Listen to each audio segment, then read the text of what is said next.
Hello, everyone. I'm Eben Burr, the president of Taves Asset Management, and welcome to the Crux. Today, I am so pleased to be joined by Eric Pachman, who is the data detective.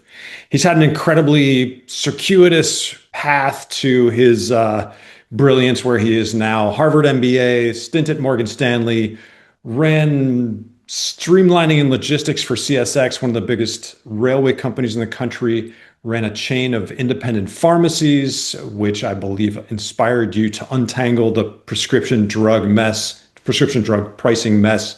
Yep. It's been an amazing nonlinear episodic narrative. So Mhm. thank you for joining me today. Thank you for having me. I've been looking forward to it. Okay, one of you are the data master, right? You take incredibly complex sets of data and you turn them into tangible stories for people to consume and understand. Right now, people are drawing or attempting to draw narratives comparing the market today to the dot-com bust, to the great financial crisis, to stagflation in the 70s.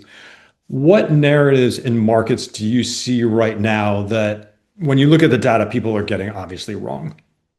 Yeah, I think that there's this assumption that since the Federal Reserve has been able to kind of save us from prior cycles or prior crises, economic crises, that they'll be able to do it again. And I mean, Jerome Powell himself uttered the words that the Fed is largely designed to smooth out cyclical fluctuations within the economy. It has no power over anything structural.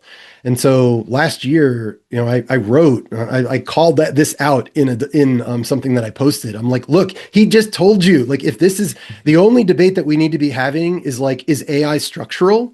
Is healthcare structural? Is the Iran war structural? I think the answer is yes to all those things. What's cyclical that's going on right now? And so for the better part of the last year, we've been like, look, I mean, the whole Fed, like, are they going to cut or raise? It's all noise. There's really not much that they can do that can help spur this job market between healthcare and AI being like very, very structural items. Really, all they can do is drive what I believe is structural inflation even higher. Well, you brought up an interesting thing, the employment situation. Right now, if you look at the unemployment numbers, they're kind of fine. But you've Yeah. done some research that indicates that that is clearly not the case. Yeah, I think that we need to move past unemployment going into the future because I mean everybody knows about the boomer retirement.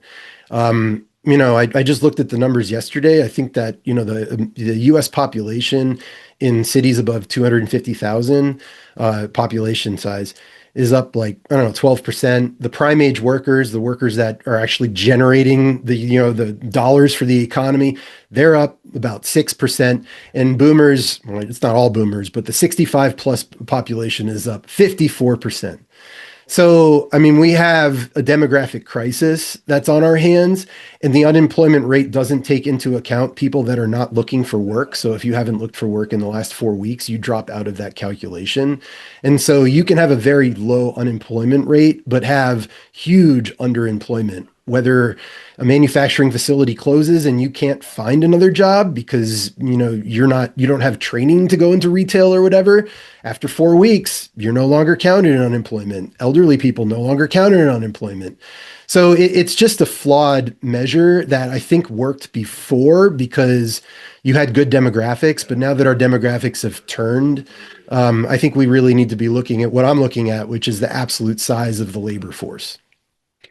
That's really interesting. And in your data for the people site, you also focus on, or you show how employment has become focused in certain locations and more Yeah. urban locations, Mhm. and much of the rest of the country has stagnated. Talk about that. Yeah, what's happened is you have very few hyper growth areas, and we know all of them, right? I mean, the Nashvilles, the Austins, and then you have this saturation and siphon effect to where like Nashville becomes so saturated from an infrastructure standpoint, housing prices, that you can see all the surrounding counties. And I just was down in Spring Hill, just south, about 30 minutes south, and it is absolutely booming. And then you can go 100 miles away from that, and it's like a ghost town now. And you have what I'm calling the cycle of structural decline, which I just wrote about, and love if people read it on Data for the People, where if you start getting a lot of aging in that area and the birth rate drops, then that kind of kicks off, like employers may relocate out of there because you have a declining workforce. Tax revenues go down, social services get cut, fire stations, police stations, like all that kind of stuff. And it's just this downward spiral that eventually ends in municipal dissolution.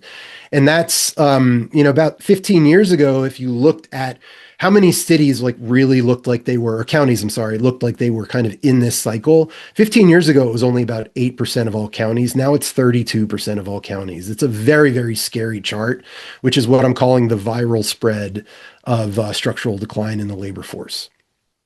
Words municipal dissolution are not words you ever want to hear. Yeah, I mean, the sad thing is like you can't.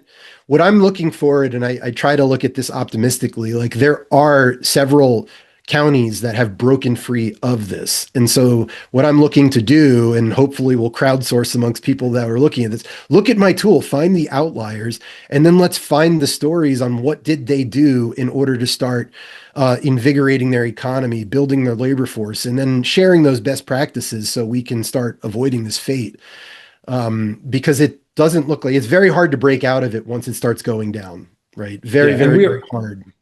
we are a motivated group of people in this country, Yeah. and we want to fix things and we want to improve things. And I think you demonstrating how where the challenges are and ideas for improve them and ideas to share them is essential in that process. What you are the data meister. Like what within you compels you to share these narratives based on the incredible complex data that you analyze? So the other day I received probably the greatest compliment that I've ever gotten. Wow. And it was, Eric, real writers have a compulsion. And I always thought the word compulsion was like a bad word. It's something I had to Hmm. like work on in therapy.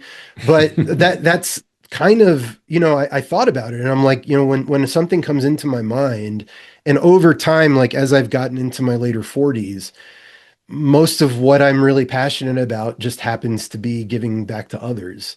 And how do I do that at scale? I have to use the skill sets that I have. I can go volunteer at a food pantry, which I do, but I can have such a greater impact if I'm using data visualization and storytelling, which is what kind of like my unique privilege and experience can let me do. And so I have this compulsion. I see stories and I have to tell them. I just really, really do. And it eats away at me if I don't. I'm just really, really grateful that I've migrated along towards, focusing my work on service for others because it just makes me feel so much bigger. And like there's just a broader purpose in my life versus what I've been doing for most of my life, which is just trying to get more toys. So Well, I'm grateful that you are sharing that with us as well. And where can other people check it out? my website is free. It's data for the people, number four, .com. My email address is just eric@dataforthepeople.com. I'm on X at Eric Pachman. I'm on LinkedIn, Eric Pachman. And please check me out on Instagram, Eric Pachman as well.